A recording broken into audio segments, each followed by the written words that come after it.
What a time we live in. Seriously, the stuff that's going on around the world right now is quite scary and heartbreaking. Stay safe, YouTube. Hey everyone, what's up and welcome back to Most Amazing Top 10. I'm your host, Lindsay Ivan, and today I'm bringing you the top 10 scary state of emergencies declared around the world. Starting off this countdown, we have the Mississippi flooding. In February of 2020, a state of emergency was declared by the Mississippi government. This morning, residents of Jackson, Mississippi are weathering some of the state's worst flooding in decades. This was announced after they believed the Pearl River would rise to levels not seen in decades. Mississippi Governor Tate Reeves said that they should prepare for the third worst flood in the state's history. As a result of flooding, hundreds of homes were destroyed. They even anticipated it would increase to thousands. Tate Reeves said that he declared a state of emergency, and I quote, to deploy the necessary resources to take care of the Mississippians that are impacted. In fact, 96,000 sandbags were delivered to be used as barriers against the flood. Moving on at number 9, we have weapons of mass destruction. On November 4th, 1994, President Bill Clinton declared a national state emergency as a result of the increased threat to national security, foreign policy, and the US economy. His statement read, I, William J. Clinton, President of the United States of America, find that the proliferation of nuclear, biological, and chemical weapons, weapons of mass destruction, and of the means of delivering such weapons constitutes an unusual and extraordinary threat to the national security, foreign policy, and economy of the United States, and hereby declare a national emergency to deal with that threat. This was declared to improve our ability to fight back against any attacks with these weapons. In our 8th spot, we have the coronavirus. Yes, I know, you're probably sick of everyone talking about it. I sure am. To unleash the full power of the federal government in this effort today, I am officially declaring a national emergency. It's just constantly being talked about and reported on. But people are making it appear more deadly and serious than it is. People are literally thinking it's going to wipe out all of mankind. So on Friday, March 13th, yes, on Friday the 13th, Donald Trump announced that the coronavirus is a national state emergency. So this declaration allows more money and resources to be accessed to help combat this virus. In fact, $50 billion is going to be available for states and local governments. So they will have more funds, supplies, personnel, and support for this virus. Now, before Trump's main declaration, we had multiple other places declare a state of emergency. Washington was the first state to declare this emergency after the first coronavirus death was confirmed there.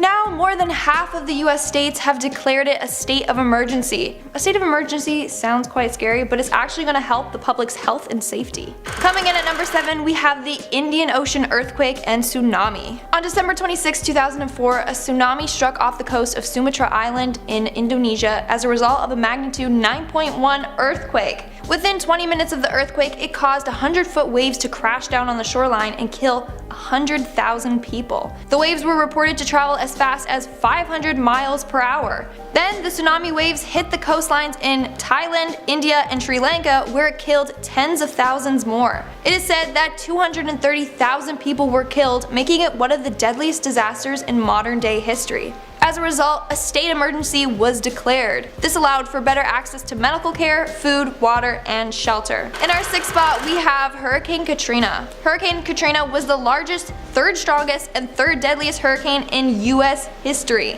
It also caused the biggest evacuation in US history, with 15 million people evacuating their homes. Sadly enough, many people couldn't afford to leave their homes. It is said that almost 2,000 people died as a result of this hurricane. 705 people are still reported missing. This hurricane also had a huge damage to the economy, leaving them with $108 billion in costs. So on August 26, 2005, before Hurricane Katrina hit, Governor Catherine Bobino Blanco declared a state of emergency in Louisiana. The president at the time, George W. Bush, also followed suit and declared it at the federal level. However, after the hurricane struck, they realized that the government's response was inefficient. We are now at our 5th and halfway mark with North Korea. It's no surprise that this is on the list, since North Korea is constantly threatening to launch nuclear weapons at the US. So in 2008, a national state emergency was declared regarding North Korea. They continued to impose sanctions on North Korea as a result. In June of 2018, Trump extended this national emergency as there is still a threat to national security, foreign policy, and the United States economy. As As a result of this declaration, it is said that it will place maximum pressure on North Korea so he dismantles his nuclear weapons. Moving on to our fourth spot, we have the nuclear meltdown. Meltdowns and explosions followed. Then the radiation came. Like the Chernobyl disaster. On March 11, 2011, Japan experienced a terrible 9.0 magnitude earthquake. It was reported that this earthquake lasted for 6 minutes. This disaster killed close to 16,000 individuals, with 2,500 still missing.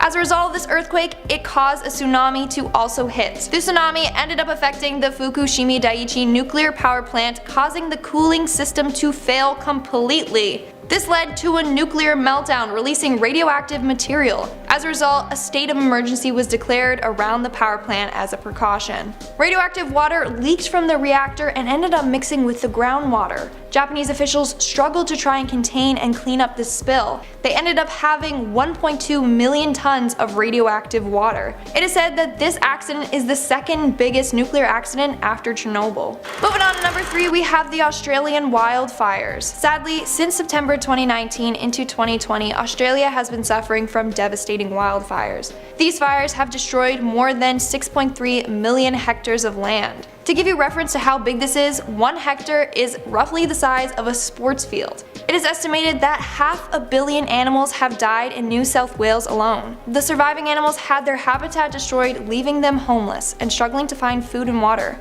As a result of Australia's wildfire, a state of emergency was declared for Canberra and New South Wales. It is said that this is the worst fire threat to the territory in nearly 2 decades. Now, people propose that the wildfires were a result of climate change. The rising levels of CO2 have caused Australia to become hotter than normal, resulting in their climate being more dry and hot and more susceptible to fires. This state of emergency allowed more funding to go into combating the fires and to get more firefighters and resources to try and extinguish them. In our second spot, we have climate change. So whether you believe in global warming or not, the facts are there. We're seeing drastic changes to our Earth and we are facing more severe weather. Temperatures are continuing to rise, the Arctic is losing its ice, and we are being faced with more natural disasters. So in 2019, hundreds of governments around the world declared a state of emergency. In May, the UK was the first national government to declare a climate emergency. Then the European Parliament followed suit. New York City became the world's largest city to declare a climate state of emergency. This is making them implement more concrete efforts to reduce greenhouse gas emissions and to restore our world back to a safe climate. But we can't just rely on our government, we all need to do our part as well. Over on my Instagram, I made a post about the little things that we can do to help with climate change, so please check it out, let's save our world. In our last spot, we have 9/11. September 11, 2001 was a day that completely changed the world. It left thousands of people devastated. It truly was a sad and devastating time. To this day, it still has a lasting impact on thousands of individuals. 3 days after this attack, the president at the time, George W. Bush, declared a national state emergency. This allowed him to call troops from National Guard or from retirement. He also had access to more military funding to protect against terrorist attacks. On September 14, 2016, Obama extended this proclamation with respect to the terrorist threat. And that's all I have for you for today. Let's move on to our comment shoutout. I'll be shouting out comments from my video Top 10 Scary Dora the Explorer Theories. Panther ZL1 commented, "The real question is, why is Swiper's eyebrows are on the outside of his mask?" I don't know, beats me. These are the questions we need answers to. Sean Schlip commented, "All of these cartoons seem to have something to do with being in a coma. That's how it seems anyway." I agree with you, Sean. It's like whenever they're making these theories, they're like, oh, what's scary? A coma. Because in all these theories, the main character is either dead or in a coma, imagining it all. True Dat commented, "Do they give you all of these cartoon ones because you are the baby of the channel?" Now there's a theory right there. I mean, how old do you guys think I am? Leave a comment down below guessing my age. I'm not as young as people think I am. And I may or may not be the youngest one here. Who knows? And that's all the comments I'm shouting out for today. If you want a chance to be featured in my next comment shoutout, then don't forget to comment something down below. And as always, don't forget to give this video a big thumbs up and subscribe to Most Amazing Top 10 for more amazing videos. I've been your host, Lindsay Ivan, and I'll see you when I see you.